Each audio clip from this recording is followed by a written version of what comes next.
Well, the world speculated for over a month about Brian Laundrie's demise. Some were convinced it was an alligator or a panther that killed the boyfriend of Gabby Petito. It would take forensics to learn that he died by a self inflicted gunshot wound to the head. So now the question is, are the ballistics being compared to the missing Moab couple, Crystal Turner and Kylan Schulte?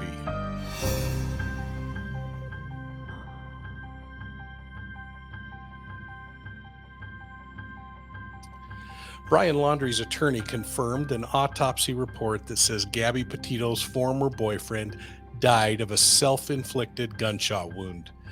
That's right, Stephen Bortolino told ABC Action News that Chris and Roberta Laundrie have been informed that the cause of death was a gunshot wound to the head. The manner of death, suicide. The attorney went on to say that the Laundrie parents are mourning the loss of their son, and they're hopeful that these findings will bring closure to both families. I mean, what a tough position they're all in. It was about a month ago that police concluded their search in the Florida swamps with the discovery of Laundrie's remains.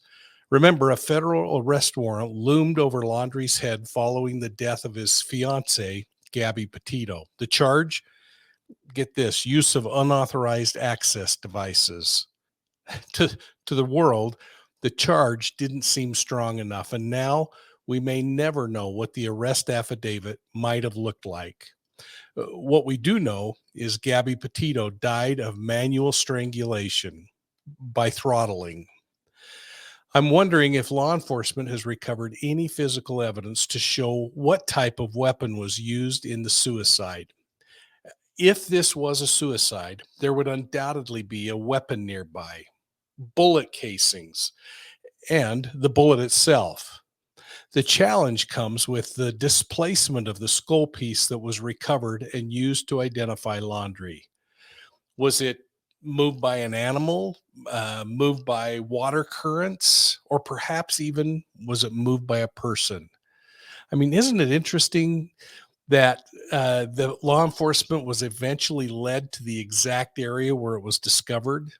Now, I keep going back to, was this skull piece an artifact of staging, or did it really end up there by a natural event? Well, now for the question that just keeps haunting me. I've heard the Grant County Sheriff's Office announce that Brian Laundrie is not a suspect in the murder of the Moab couple. That is clear. The Sheriff's Office has said Laundrie is not a suspect. Now, cases change all the time as new information becomes available. We've even heard comments from Schulte's father, who says that he doesn't have anything to support Laundrie's involvement. But I got this nagging question about the timeline. Laundrie was in the vicinity of the victim's place of work. Laundrie was in the vicinity of a local bar that the women had been frequenting the night before they disappeared.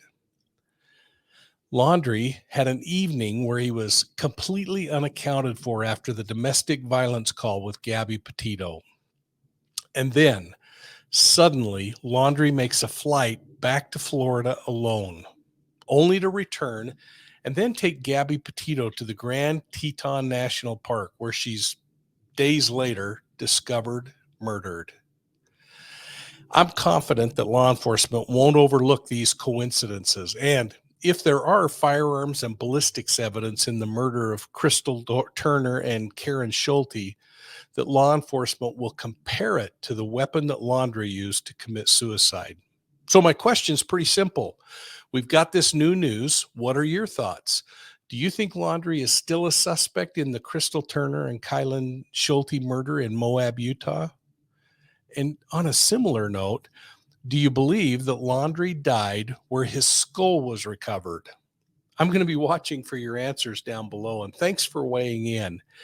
And since we're asking questions, what are your thoughts about the timing of this suicide finding just before the U.S. holiday of Thanksgiving? Was now the right time?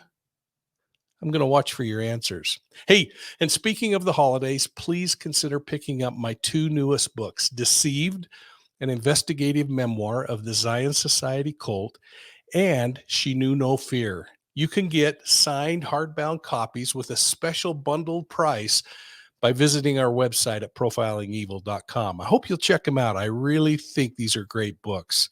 And folks, if you found this video to be interesting and educational, please take a moment, hit that like and the subscribe button. Ring the bell so that you get all of our notifications. And folks, have a happy Thanksgiving, and we'll see you soon at the next crime scene.